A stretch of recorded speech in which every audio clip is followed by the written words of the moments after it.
Welcome to the Library of Awakening, hosted by CyberX, a space where curiosity meets courage and ideas come alive. Here we explore the thoughts that challenge, inspire, and sometimes even unsettle us, because growth often begins with discomfort. So, welcome to the journey. May this space inspire you to ask questions, explore the unknown, and most importantly, to awaken. This is the Library of Awakening. Let's begin. A sign of intelligence is an awareness of one's own ignorance. Nicola Machiavelli. What is going on, everybody? Welcome back to another episode of Library of Awakening. Today, I am inviting you all into a chapter from this book here, Jesus Christ, Son of God, that asks us to stretch our minds far beyond what we are ever taught about history, religion, or the origins of spiritual knowledge. We are stepping into the mysteries of the Mithras in today's episode, which is a solar divinity whose worship spreads across the ancient world like wildfire. From the caves of Rome to the edges of Scotland, his followers celebrated his birth on December 25th. The return of the unconquered sun. Long before that date, belonged to another faith, as most of you might know. But this chapter isn't just about history, it's about hidden knowledge. Because the Mithras wasn't just a god carved into stone, he was a symbol of something far deeper. The spark of spirit trapped in matter, the hero born from rock, the light emerging from darkness. His temples were designed as miniature universes. His rituals mirrored the journey of the soul. His story encoded secrets about cosmic cycles, the precision of the equinoxes, and humanity's relationship to the heavens. Knowledge so profound that early Christian leaders felt threatened by how closely his mystery mirrored their own. Today, we're going to peel back that veil. You're going to learn why Roman soldiers carried these mysteries across the empire, why initiates passed through 7 levels tied to the 7 classical planets, and why modern scholars now believe the heart of the Mithraic tradition was actually an astronomical code, a message about the turning of the ages and the hidden forces that shape time itself. This chapter is not just a history lesson, it's an awakening.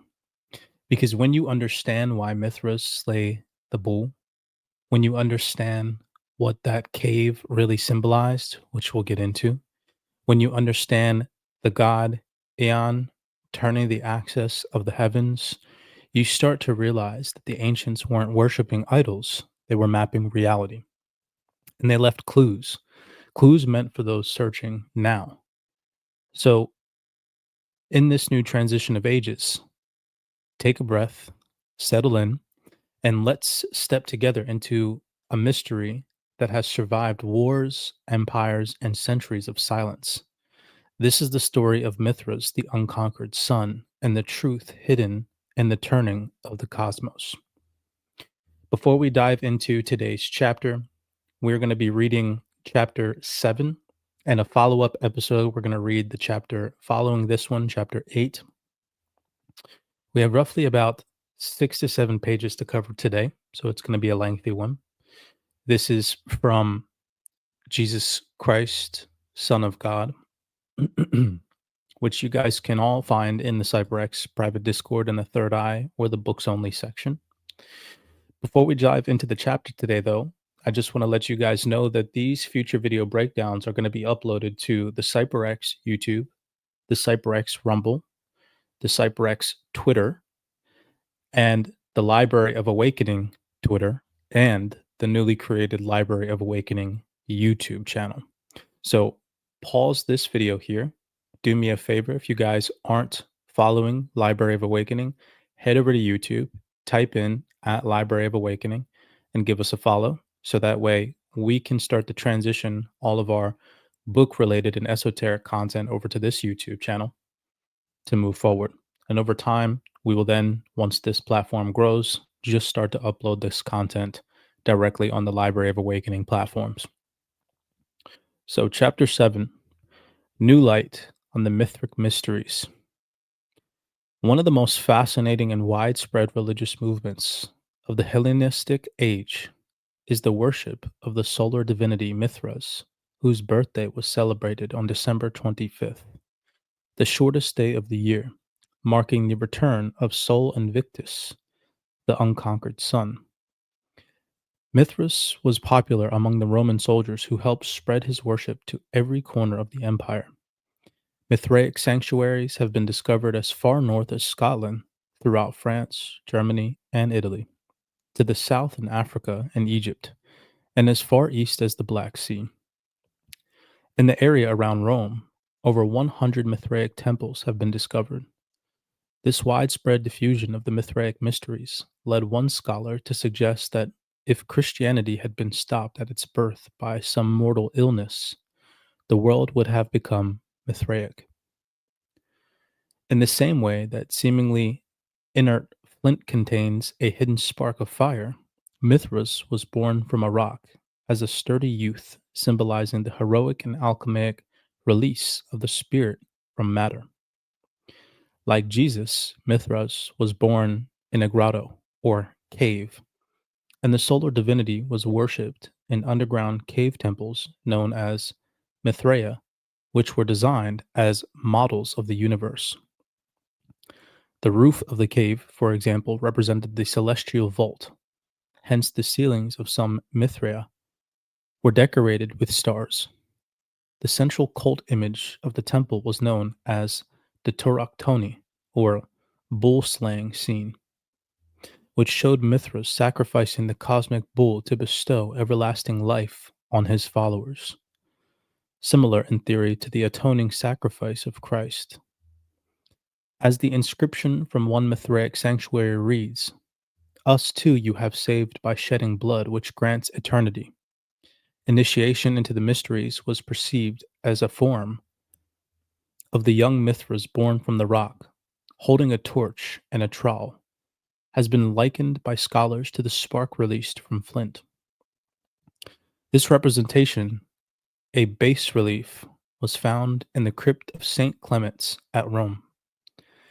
Rebirth, a birth into the light, and the Mithraic temples were often oriented to the heavens so that on a special day, sunlight would enter an opening and bathe the head of the god in heavenly radiance.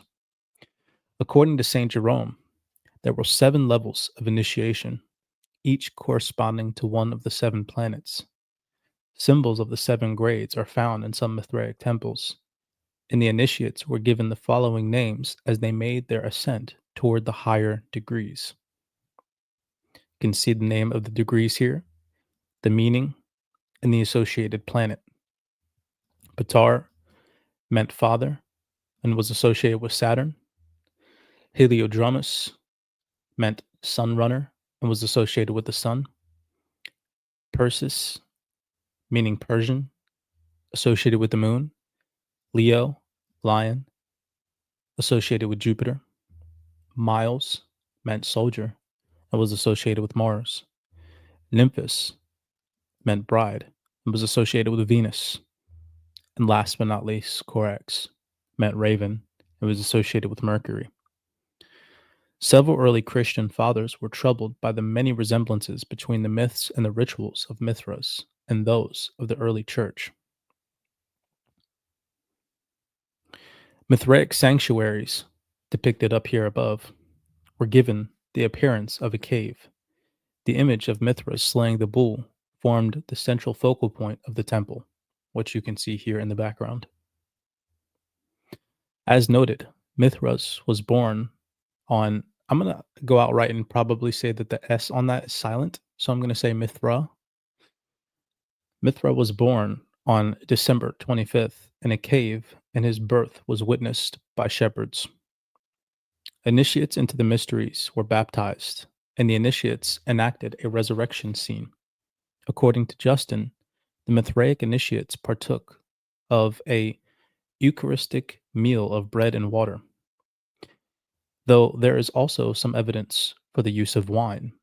The existence of these parallel sacraments in the mysteries of the Mithra led one church father to conclude that the devil too has his Christians. Mithraism reached its peak in the 3rd century CE and succumbed to Christianity in the 4th. After Christianity became the official state religion of the Roman Empire, many churches were constructed atop sanctuaries formerly sacred to the Mithra, including St. Peter's in Rome. In other instances, the Mithraic sanctuaries were destroyed or ritually polluted so that they were unfit for use. New light on a secret god.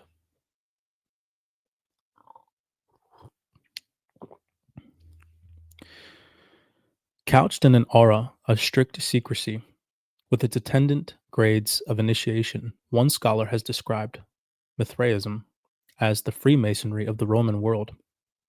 Despite the widespread diffusion of the mysteries, hundreds of Mithra are known to have existed. The oath of secrecy taken by the devotees of the Mithras, or Mithra, was not taken lightly. Literary references to the Mithraic mysteries are not particularly helpful, and so scarce that they only fill a small booklet. Because of this situation, reconstructions of Mithraic myth and doctrine have always been somewhat speculative and have relied more on the surviving archaeological evidence than the scanty written records. Until quite recently, the study of the Mithraic mysteries was dominated by the writings and ideas of the Belgian scholar Frans Cumont. In the late 1800s, Cumont compiled and published a massive 2-volume collection of source material with a commentary entitled Textes et Monuments, Figures, Relatives aux Mysteries de Mithra. Hopefully, I pronounced that correctly. Text and monuments relating to the mysteries of the Mithra in plain English. This was followed by a more popular work, The Mysteries of the Mithra, published in 1903. I would love to read both of those. Dr. Cumont believed that the worship of the Hellenistic divinity Mithra was imported from Persia, and that Mithras is identical with the Persian namesake Mithra, who was also something of a solar divinity. For more than 70 years, Cumont's assumptions remained unchallenged, despite the fact that his theory doesn't adequately account for many aspects of the Roman mysteries.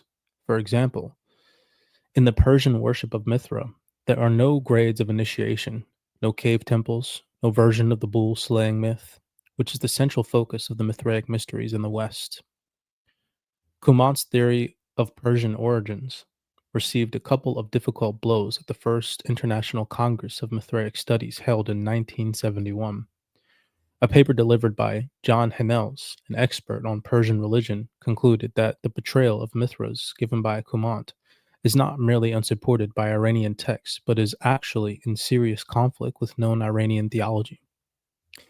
Another paper by R.L. Gordon showed that Cumont severely distorted the available evidence by forcing the material to conform to his predetermined model of Zoroastrian origins.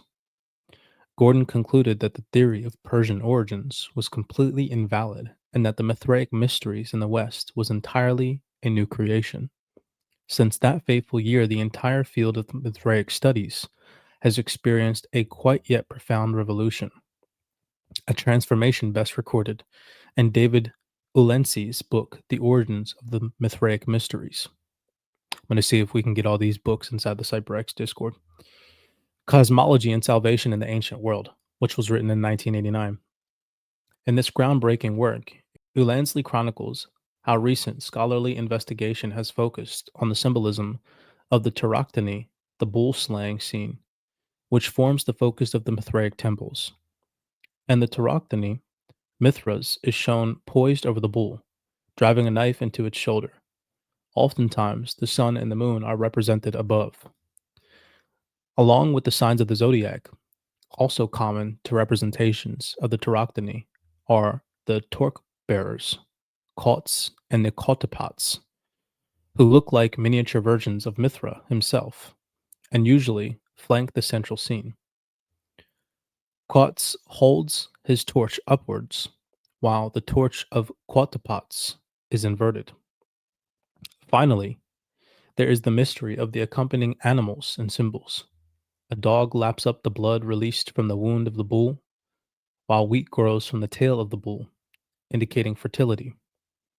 Also present are a scorpion, snake, and raven, all symbols which the Kumant or Kumant hypothesis never adequately explained. After Kumant's hypothesis had been called into question, scholars took a fresh look at the theory of the German scholar K.B. Stark, published in 1869, which identified the Tauroctony as representing a star map. Stark noted that the main symbols of the Tauroctony represent constellations located in a narrow band of the night sky moving west. The symbols were the bull, the dog, the snake, the raven, and the scorpion, and the constellations were the Taurus, the bull, Canis Minor, the dog, Hydra, the snake, Corvus, the raven, Scorpius, the scorpion.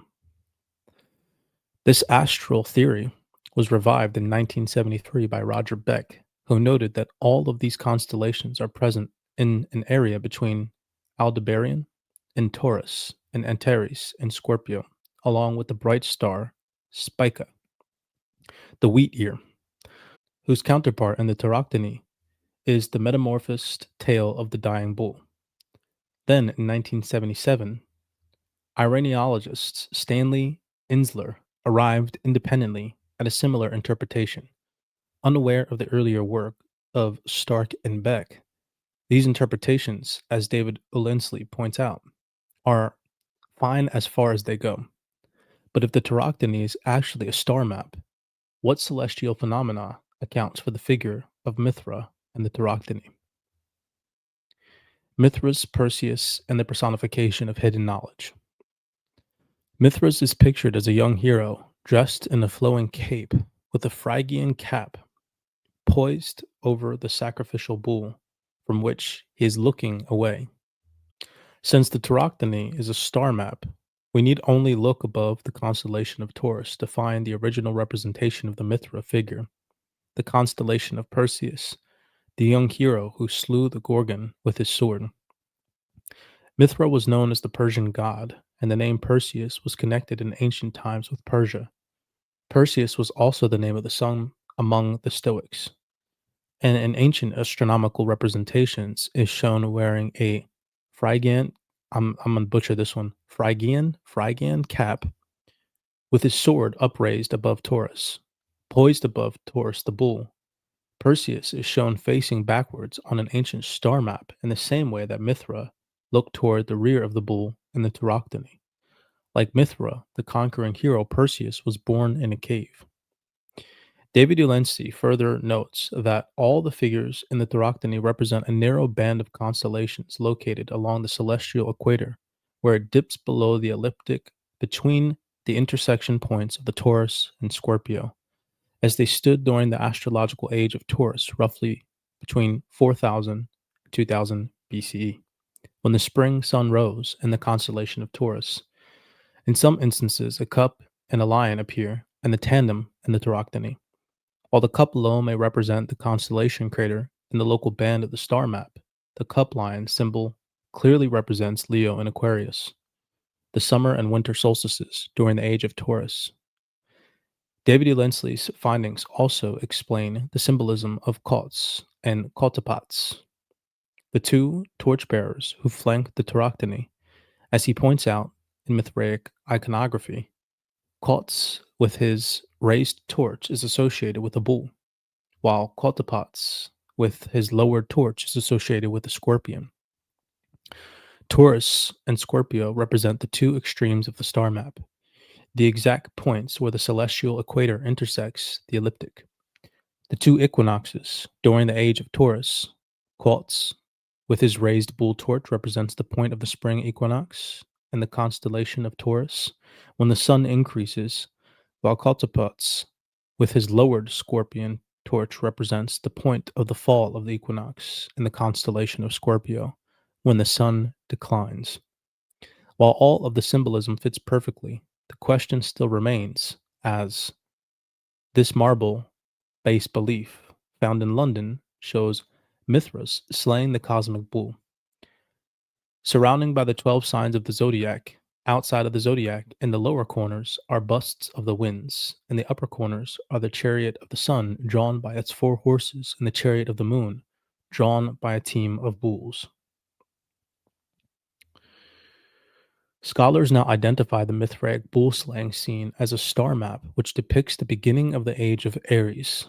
Perseus, Mithras, a version of Aeon or infinite time, sacrifices the bull of Taurus in order to usher in the cosmic month of Aries.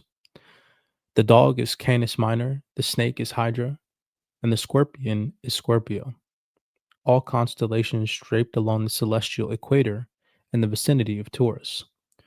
The two torchbearers associated with Taurus and Scorpio represent the spring and fall equinoxes, respectively during the age of Taurus, two important points in the annual journey of the sun. To why Perseus is shown as killing the bull, and why the Mithraic star map shows the cardinal points of the year as they existed during the age of Taurus, when the spring sun rose in the constellation of the bull slaying scene, as Ulensley explains, has to do with the astronomical phenomenon known as the precession of the equinoxes. Due to the fact that the Earth's subtle wobble on its axis over the course of 2,160 years, the spring point of the rising sun slowly slips into a new zodiacal sign. This is very important here. When Christianity was getting underway with its prevalent fish symbolism, the spring sun had slipped into the constellation of Pisces, thus inaugurating the astrological age of the fishes. At this writing, the spring equinox is slipping into the constellation of the water bearer, which will inaugurate the so called age of Aquarius. In antiquity, as today, knowledge of the precision of the equinoxes constituted a form of specialized and hence esoteric knowledge. Moreover, this phenomena was intimately connected with ancient concepts of the great year, composed of the vast astrological ages or cosmic months, and with widespread ideas regarding the renewal or regeneration of time. Topics were discussed in the following chapter. The precision of the equinoxes was discovered by the Greek astronomer Hipparchus around 128 BC and described in his own work on the displacement of the tropical and equinoctial points. According to Ilensi, the impact of this discovery must not be understated. Hipparchus discovered the revolutionary fact that the entire cosmic structure was moving in a way no one had ever known before. It is not difficult to imagine the extraordinary impact with Hipparchus' discovery and how it must have had on those who were able to understand its full significance, not least of all Hipparchus himself, or Hipparchus, hopefully I'm saying that correctly. Hipparchus, now I feel like I should be saying Hipparchus, lived on the Greek island of Rhodes shortly before the time of the influential Stoic philosopher Posodinus, discussed in chapter 1, which we obviously, of course, have not read, who also made his home there. Posidonius, there it is, Posidonius, was thus familiar with the discovery of Hipparchus, as were other Stoic philosophers who possessed a keen interest in the doctrine of universal sympathy, cosmic cycles, the great year, and the allegorical interpretation of myth. I feel like for the most part, I'm pronouncing most of these words spot on, give or take. For the Stoics, the Greek gods represent the ultimate causes behind natural and cosmic phenomena. Therefore, a cosmic principle may also be symbolically personified as a divinity. According to Ulensi, the monumental discovery of the precession accounts for the symbolism of the Tauroctony and that Perseus, Mithras, the discovery of a new unexplainable force, which could turn the very wheel of the fixed heavens over the course of millennia, implied the existence of a new divinity responsible for this new cosmic phenomena, a divinity capable of moving the structure of the entire cosmos, and thus a divinity of immense power. Ulensi suggests that, convincingly, the mythological synthesis and expression of the precision took place in the university town of Tarsus, the birthplace of St. Paul and a center of Stoic philosophy. Perseus was said to have been the founder of Tarsus and is commonly represented on the city's coins. Another symbol of Tarsus is the astronomical representation of a lion attacking a bull. Tarsus had a large Persian population and was the capital of the Cilician kings and Persian satraps. Moreover, in the 1st century BCE, Tarsus in Asia Minor came under the rule of Mithridates, whose name means given by Mithra, providing further inspiration for the divinity's name. Interestingly, the coins of the Mithridatic rulers depict Perseus and represent the descent of the Mithridatic dynasty from the legendary Persian hero, the slayer of Gorgon. Finally, Mithridates VI was intimately involved with the so-called Cilician pirates, who were known to have been responsible for introducing and disseminating the worship of Mithras. Since the symbolism of the Tauroctony was devised in the waning years of the age of Aries, Ulensi suggests that the figure of Perseus Mithra hovering over the constellation of Taurus with his knife ready to strike represents the incarnation of the processional force which overcame the previous age of Taurus, ushering in what was then the current world age. Perseus Mithra is the personification of the mystery's force, which underlies the precision of the equinoxes, the slow precisional movement of the seemingly fixed stars which leads over a millennial to shifting of the the slow precisional movement of the seemingly fixed stars which leads over a millennia to a shifting of the astrological ages. Hence, the Mithraic Tauroctony encodes an esoteric knowledge of the precession of the equinoxes, an esoteric secret possessed by a small group of initiates. This image signified the god's tremendous power, which enabled him to end the age of the bull by moving the entire universe in such a way that the spring point moved out of the constellation of Taurus. Thus, Ulensi concluded that Mithraic iconography was a cosmological code created by a circle of religious minded philosophers and ancient scientists to symbolize their possession of secret knowledge, namely, the knowledge of a newly discovered God, so powerful that the entire cosmos was completely under his control. Another figure associated with the Mithraic mysteries is the Hellenistic god Ion, the personification of infinite or boundless time. As the god of infinitely long durations and the unmoving center of creation, Ion was associated with both the precession of the equinoxes or cosmic ages and the celestial axis of the earth and its corresponding point in the heavens. The unmoved mover of the pole star around which the celestial sphere revolves. In earlier Greek symbolism, the god of the celestial pole is Apollo. Not only is the name Apollo linked with the celestial pole, Paulos, by Plato and other commentators, but his sacred omphalos stone at Delphi represents of the creative center was known as the axis, the symbolic pole of Greek sacred geography. Put another way, in ancient cosmology, the omphalos was symbolic of the celestial axis, while the pole star in the heavens is the omphalos of the celestial vault.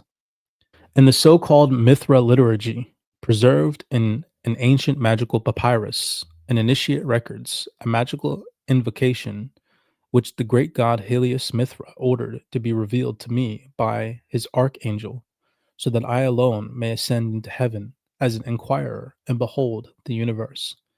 In this account, which describes the soul's upward ascent along the cosmic axis, the initiate born mortal from mortal womb, but transformed by tremendous power, calls upon the immortal Ion, a master of the fiery diadems, the lord of the pole, to assist him in the spiritual ascent.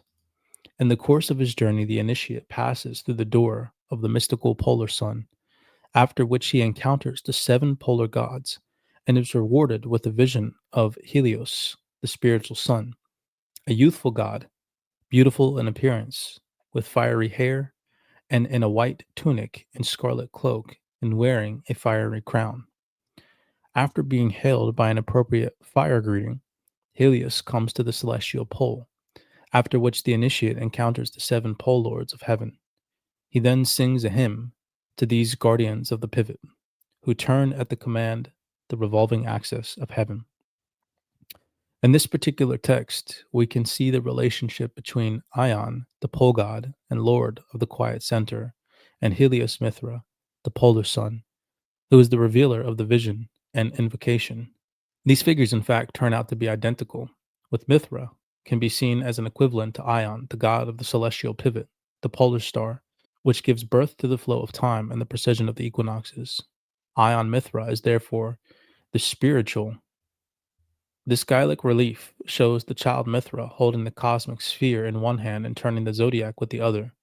Mithra is here identified as both the, I'm not going to butcher this one, Ion, and the god who gives birth to the vast zodiacal ages of the precision of the equinoxes. Here's that ancient relic there.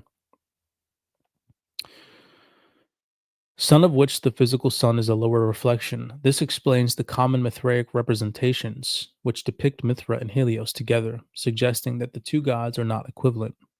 In some representations, Helios even kneels before Mithra, the supreme cosmocrator, or lord of the cosmos. A likely interpretation is that Ion Mithra, who turned the axis of the universe, is the unconquered sun, the true spiritual sun, while Helios, the visible sun, who submits to him, is his lower image in time and space. This idea that the physical sun is only an image of Mithra and not the actual god is confirmed by the writings of Mithraic initiates in the Emperor Julian's hymn to King Helios. Furthermore, Mithra, in his highest aspect, was closely identified with the Orphic divinity, Phanes, illuminator or manifester. Another version of the great cosmic god Ion, as Jocelyn Godwin notes regarding the beautiful relief of Ion Phanes Mithras reproduced on page 259 of the present volume. This particular image can be seen as a theophany of the god who directs the universal order from beyond the polar star, holding the axis staff with the serpent around his body, donating the path of the stars and of the initiate, further confirmed of the identity of Mithra with the Ionic sun atop the cosmic axis is found in an esoteric text preserved by the church father Hippolytus. Recalling that the original form of the Ionic bull slayer and lord of the precision was Perseus, this text states that Perseus is the winged axis which pierces both poles to the center of the earth and rotates the cosmos. In the end, we are left with the realization that Perseus, Mithra, and Phans are but aspects of the pole god Ion, and with a deep mystery considering the fact that a wobble on the Earth's axis precipitates the precision of the equinoxes in the first place. For if Mithras slaying the bull is, at its highest level, a symbol of the time god Ion, the precision of the equinoxes is its only coincidence that the action of the Earth's axis itself is under rulership of the pole god Ion, is the very cause of the cosmic precision. David Delancey's findings reviewed earlier in this chapter beautifully account for the origins of the Mithraic symbolism, but tell us nothing about the development of Mithraism as a mystery religion, a religion that ultimately appealed to the religions of the Roman Empire. Thus he writes, as the history of Christianity eloquently demonstrates, a religion can become a very different thing hundreds of years and thousands of miles from its time and place of birth. The Mithraic mysteries ended as a religion of soldiers based on an ideology of power and hierarchy. But if my arguments are valid, then the Mithraic mysteries began as the response by a group of imaginative intellectuals to the unsettling discovery that the universe was not quite as simple as they had thought it to be. This useful analogy between the inception and decline of the Mithraic mysteries and the parallel movement in the early Christian mysteries may be developed further. Both Mithraic and Christian symbolism are based on esoteric cosmological insights, which formed the inner core of the mystery. By gematria, the name Mithra amounts to 365, the number of days in a solar year, while the name of the Christian Savior, Jesus, amounts to 888 in gematria, the symbolic of the spiritual sun. The Logos, in their inception, both Mithraic and Christian mysteries, gave expression to esoteric insights regarding the nature of human life and the structure of the cosmos through the medium of art, symbolism, myth, and allegory.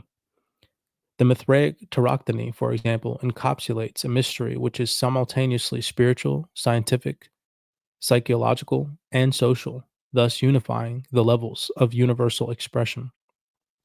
This multidimensional symbol opened as a compass which helped orient the Mithraic initiate in the mystery of creation, linking his temporal existence with the transcendental experience of infinite time. True icons, by opening into the world of eternity, also work in reverse. They serve as theurgic or magical functions by acting as gateways and manifesting through human consciousness the eternal principles of being in the temporal world of human affairs. To continue our analogy, both Mithraic and Christian symbolism are connected with the figure of Ion, the secret god of infinite time, who turns the very axis of the cosmos. Mithra embodies the nature of Ion by slaying the bull of Taurus and inaugurating the era of Aries, while Jesus is the sacrificial lamb of God, who closes the age of Aries, opens the age of Pisces, and establishes the early Christian mysteries with their Fishian fish symbol. Within the undulating cycles of infinite time, symbolic expressions rise and fall. Perhaps for this reason, the Mithraic mysteries, with their beautiful and profound inner symbolism, were ultimately destined to pass away, and destined and apart to become assimilated within the emerging fabric of the Christian synthesis.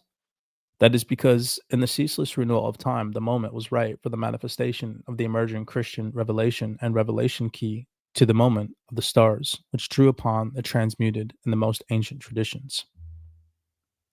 And so, as we close this chapter, don't forget that all of these books and these texts that we're going to be reading on the Library of Awakening can be found inside the private CyberX Discord, which you guys can access by visiting cyberxtrading.com. When you understand why Mithras slays the bull, you begin to understand the part of yourself that must confront old cycles, old patterns, and old identities, so something new can rise. When you understand what the cave symbolized, the place where gods and heroes are born from darkness, you start to begin to recognize your own cave moments, the time life pressed you into shadows, not to punish you, but to prepare you. And when you understand ions turning the axis of the heavens, you begin to see time differently, not as something happening to you, but as something you can move with. You recognize that every age, cosmic or personal, shifts when the consciousness shifts itself. That is awakening. The ancients were not just tracking stars, they were tracking human transformation.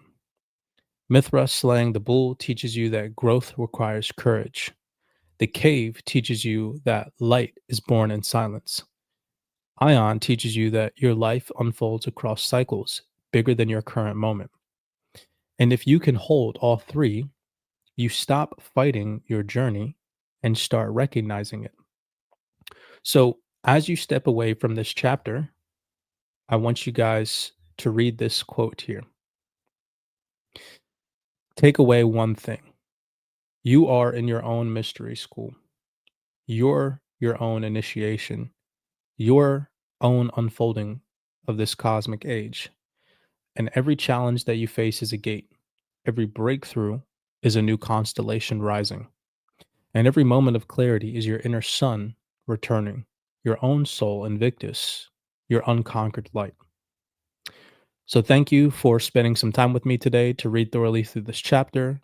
Until the next one, stay curious, stay awake, and keep walking your path with intention. Do me a favor, smash that thumbs up button and subscribe. We do appreciate the love and the support. And as always, I'll see you guys in the next video breakdown. I know some of the perspectives that I share may be as challenging for you as they once were for me. But isn't that the beauty of exploration? Every perspective, no matter how unconventional, has something valuable to contribute to it if it's shared. Knowledge is not absolute. It's a living, breathing phenomena, shaped and reshaped over time. The important thing is not always be right, but to always be curious. Explore freely, share boldly, and learn deeply. And don't rely solely on others to validate your discoveries.